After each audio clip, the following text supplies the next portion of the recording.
Và hello, xin chào tất cả các bạn. Thì hôm nay mình sẽ hướng dẫn cho các bạn một video về mình sẽ cho các bạn xem thử cái gọi là cái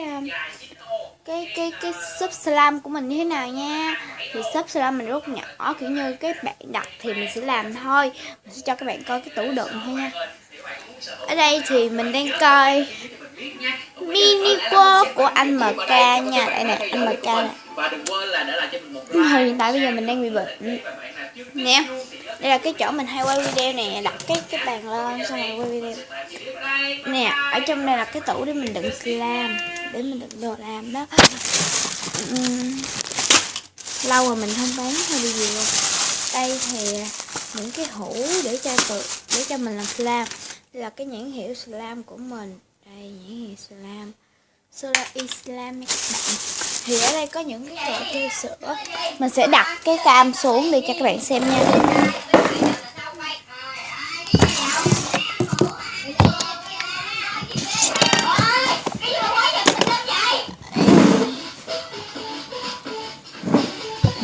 Thì mình sẽ cho các bạn xem từng món nha. Sẵn sàng mình sắp xếp lại luôn. Đây nè.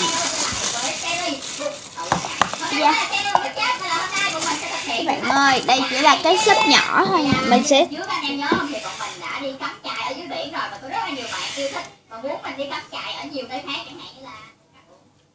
thì mình cũng nói shop mình hơi nhỏ, chưa có nhiều bạn mua cho nên mình chỉ làm vô hũ này thôi nha. Hũ nhỏ, hũ này là một hũ 30k.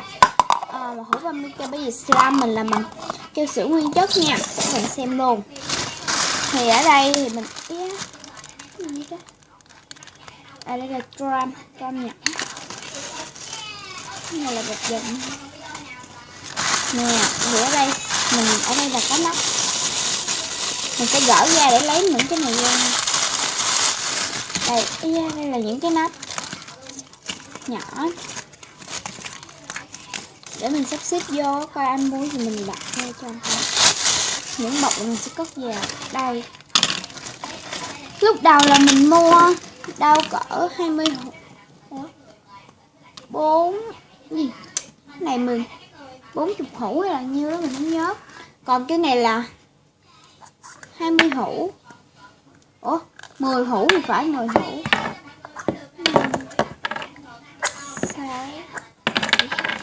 Thì đây mình đã được còn 7 hũ nha, mình còn 7 hũ. Hiện tại đây là mình còn 7 hũ. Đây cái hũ này rất là cute luôn. Hũ này mình bán một hũ 20k nha. Nắp đâu ta? À đây. Nắp của cái đó là đây.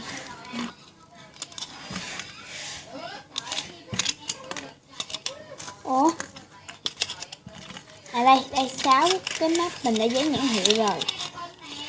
Đây có dán nhãn hiệu rồi nha. Thì đây sẵn tiện mình sẽ sắp xếp. Mình sẽ đợi mình nha, mình sẽ lấy thêm vào.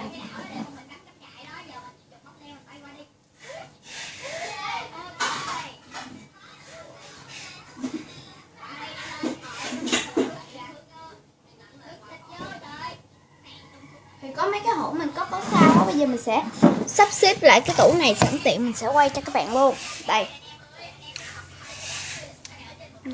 Đây mình sẽ chuẩn bị rất là nhiều luôn. Đây là shop tí hon. Shop tí hon đây là shop luôn. Nó rất là shop và mịn luôn các bạn ơi nè. Đó. Thấy không? Chiều nay mình sẽ quay video làm slime về cái shop này nha. Thì đây. Mình cũng đây cho các bạn coi. Đây là tray kim tuyến do bạn mình tặng mình nha. Đây tray kim tuyến bạn mình tặng mình. Thì đây cái là một cái hũ. Đây là như các bạn nhìn là các bạn cũng đã biết đúng không? Cái này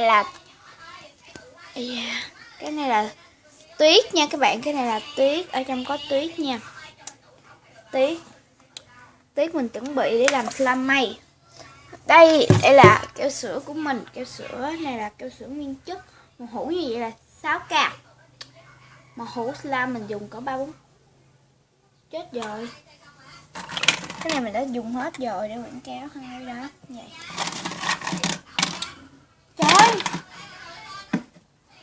Trời ơi, các bạn ơi, chết mình rồi, dung dịch mình đã hết, chiều nay làm sao làm slime đây? Cái này là màu đồ các thứ, nhưng mà dung dịch mình đã hết rồi. Này là hương thơm. Này là hương thơm do bạn mình làm luôn, không phải là mình.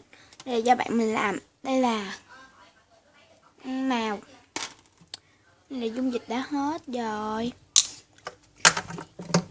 Lúc mình còn sùng, mình bỏ kim tuyến vô đây nè. Đây là hương thơm Mỹ do một chai mình đã chiết ra trong cái này để dễ xài các bạn nè. Xịt vậy này dễ xài. Đây là mình nghĩ chắc có mấy bạn nói mình là xạo sự hương thơm nào mà hương thơm Mỹ đúng không? Đây là cái chai hương thơm Mỹ nè. Đó, Út mình đã mua cho mình một chai là 1.200, 1.300 gì á, bên Mỹ á các bạn. Này chữ Mỹ nè, bạn thấy không? Đó, cái hãng của Mỹ luôn, Love Fit gì đó. Đó, nè, cho các bạn ở trong coi nha. Đó, rất là thơm luôn, mùi cam nha, hương cam. Rồi, những cái này là những cái mình làm á để bỏ vô cho các bạn tặng á. Rồi, đồ khuấy của mình nó hơi bị bẩn, thì giờ mình sẽ sắp xếp lại. Mình sẽ lấy những cái hũ này xuống, đặt vào bên trong. Đây kiểu vậy. Còn những cái này nữa. Chừng nào mình sẽ làm slime. Đơn giản như vậy. Và ở đây mình cũng có một cái gọi là một cái tập để làm slime á các bạn, để có mấy bạn đặt slime mình biết là mấy bạn đặt bao nhiêu hũ và thời hạn.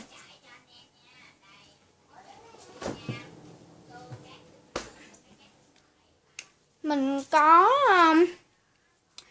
gọi là mình có những cái slime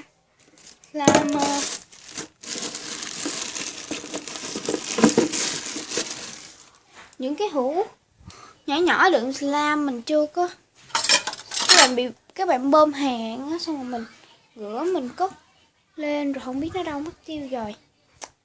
Thì chiều nay mình lấy tiền slime về thì mình sẽ mua slime để làm cho các bạn xem nha. Thì chiều nay mình sẽ mua xốp nè, slime, mua cái sữa và mua nhiều thứ nữa để chúng ta làm slime nha. Thì đây,